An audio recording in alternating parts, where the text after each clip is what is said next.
You're in my seat. You're in my seat. Move. Okay, let's talk about Daggerboards. Let's... No. You want... Okay. Sorry, we have an interrupter here. Sorry, 1 second.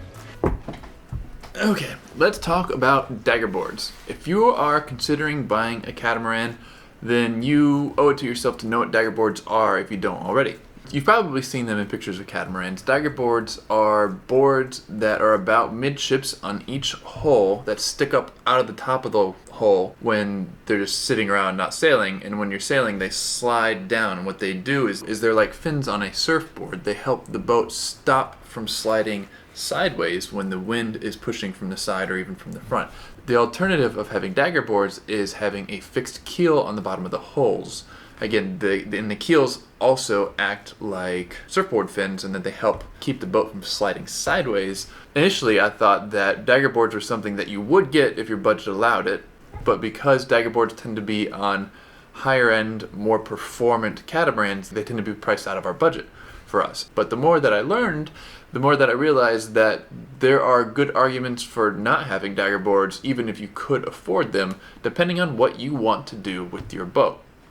So what are the pros and cons of Daggerboards, or another way of saying this is Daggerboards versus fixed keels on the bottom of the boat? The first thing Daggerboards have going for them is they're often considered faster than the alternative, which is the fixed keel.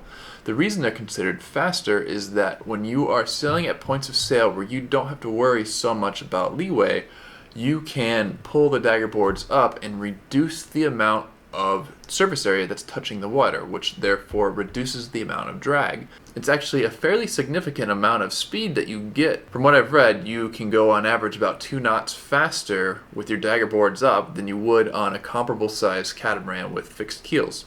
Yeah, so that's not insignificant. I sort of feel like there might be a misperception around the amount of speed that you get due to the reduced drag of Daggerboards versus keelboats, because Daggerboards tend to be installed on catamarans that are more oriented around performance. So there's going to be other factors involved that are going to make the catamaran go faster. And then people are going to be comparing two different kinds of catamarans. I think all things being equal, if you had the same exact hull design, one with a fixed keel and one with Daggerboards, that's a more fair comparison with regard to the performance increase you get purely from Daggerboards. And like I said, anecdotally, that's about 2 knots faster on average. Another big one that people go on and on about is the fact that with Daggerboards, you can sail upwind better. Catamarans have a lot of surface area above the water, and that makes it a little bit harder for them to go upwind than, say, something like a monohull, because they're more susceptible to sliding sideways. So if the wind's blowing down from the north and I'm a catamaran going at 45 degrees, there's going to be a fair amount of wind that's going to be sliding me down as I'm sailing north. So that's slipping leeward. The Daggerboards help because they can dig down deep into the water and help prevent you sliding sideways better than the fixed keels. So again, anecdotally, what are the actual numbers around this? People say you can sail between 5 to 7 degrees higher on a Daggerboard catamaran versus a comparable fixed keel catamaran, and more specifically saying that you tend to be able to point about 2 degrees higher on average, and you prevent about 5 degrees worth of slip.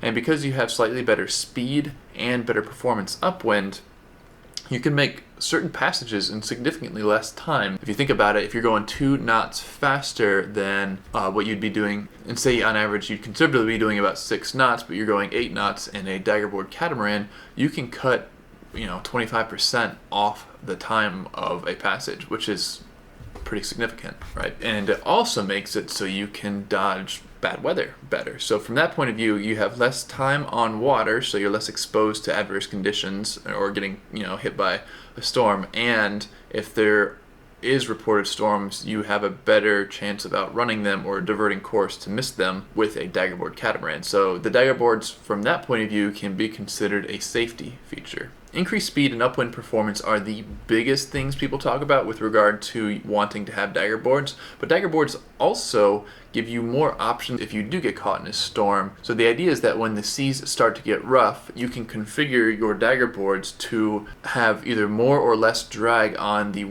windward hull. The idea is to help keep you from capsizing in very large weather.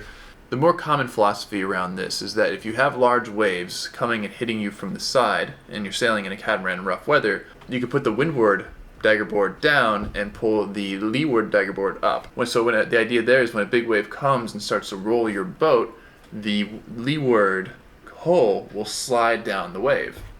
I have read, however, that in tank tests, it's actually more beneficial to put the daggerboard down on the leeward hull as opposed to the windward hull, because when the wave comes over, you're going to get more slap on the leeward hull, and that will help basically pull the boat from flipping. So there's a little bit of a disparity there between the two philosophies with regard to should you put the windward daggerboard down or the leeward daggerboard down in storms.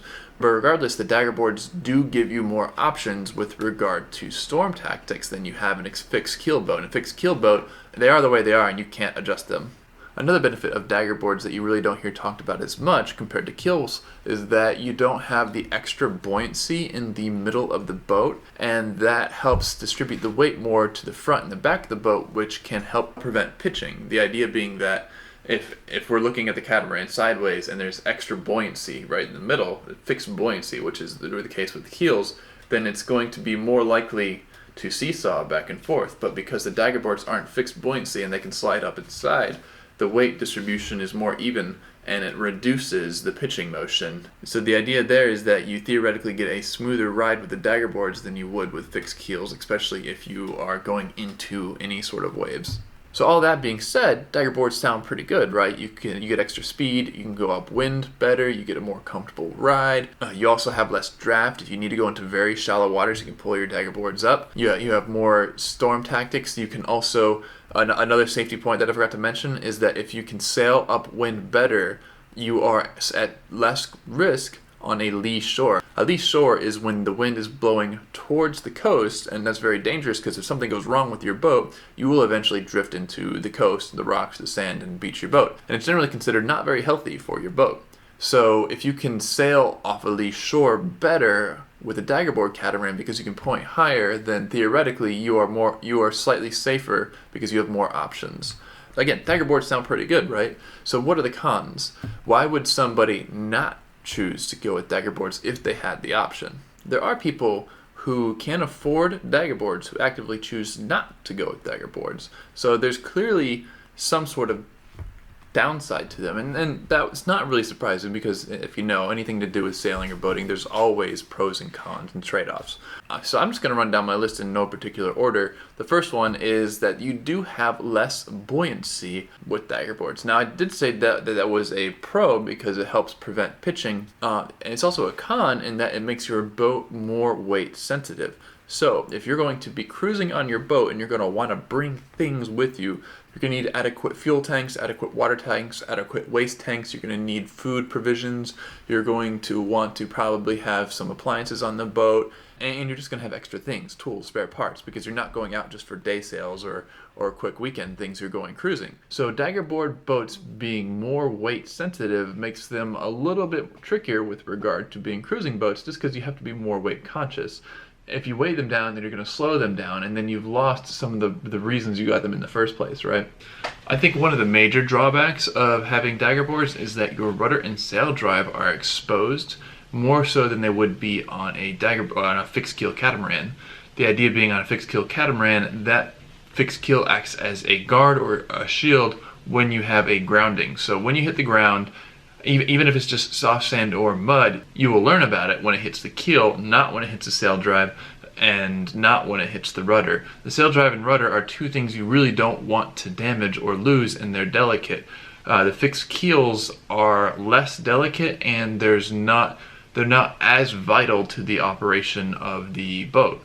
Some people say to mitigate this, you can ride with your daggerboards down at least far enough so that they will hit before your rudder and sail drives. And while that is true, Grounding with daggerboards is more dangerous than grounding with fixed keels, because the daggerboard box, which is the housing that runs through the hole and holds the daggerboard, has to be built fairly strongly and robustly in order to handle all the forces that are going to be imparted upon it when you're sailing at speed with high winds. And if you ground with your daggerboards out, depending on how fast you're going, the daggerboard could get stuck in the daggerboard box. The daggerboard itself could be damaged. If it's bad enough, there's been cases where the daggerboard has actually put a crack in the hull. Just obviously, that's very bad. Also, with regard to that daggerboard box, it takes up a fair amount of space inside of the catamaran. Because a lot of catamarans who have daggerboards are more performance oriented, those catamarans tend to have slightly narrower hulls anyway. And then you put the daggerboard box, the enclosure that supports the daggerboard, protrudes into the hull, and it tends to be about the space of a hanging locker, and it's not really insignificant. Obviously, you can live without it. The daggerboards and the boxes themselves are also more expensive to make than the fixed keels are. An estimate that I read was that daggerboards add about $30,000 more cost to a boat than a comparable fixed keel catamaran. Another downside of the daggerboards is that it's an ideal spot for things to grow in, so barnacles and scum and algae and slime, and it's an area that you will need to keep clean, or you also risk again getting your daggerboards stuck. So you're going to have to pull them out and harvest whatever crop of critters you have every month, so it's extra maintenance. And it's an extra system that can go wrong. The more systems you have on a boat, the more maintenance you're going to have, and the more times things are going to go wrong.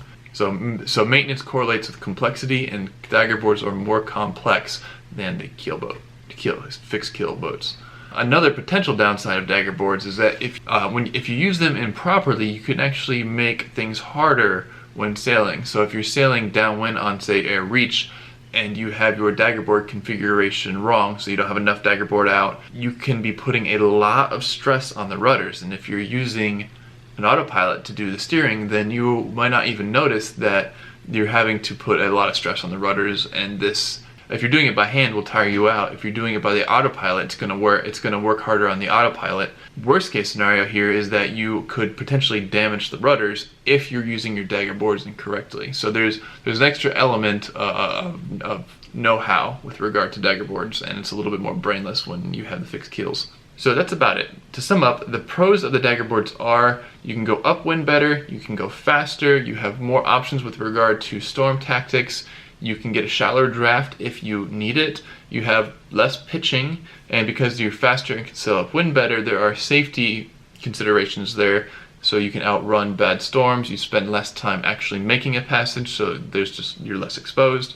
You can get off of a lee shore better. The cons are you have less overall buoyancy, so it means you are more weight sensitive. Your rudder and sail drive are more exposed to groundings, and if you do ground with your daggerboards down, you can cause leaky daggerboard boxes, or worst case scenarios, you can cause splits in the hulls. Critters can grow in it, so you have to clean the daggerboard slot and daggerboard out more frequently. It takes up space inside of the hulls. Improper use can put a heavy load on the rudders. And also another con is that you are at more risk if you try to beach your catamaran. With a fixed keel, you can beach your catamaran a lot more safely than you can on a daggerboard catamaran. So those are the pros and the cons. I think at the end of the day, what it really boils down to is how you're going to be using your boat. If you're going to be using it for quick passages and more performance-oriented sailing, then the daggerboards seem to make a lot of sense, especially if you like a lot of control over all the little things in your boat. If you're constantly tweaking trim, if you're going to be buying sails that are more efficient, if you're going to be keeping your hull as smooth as possible to reduce drag,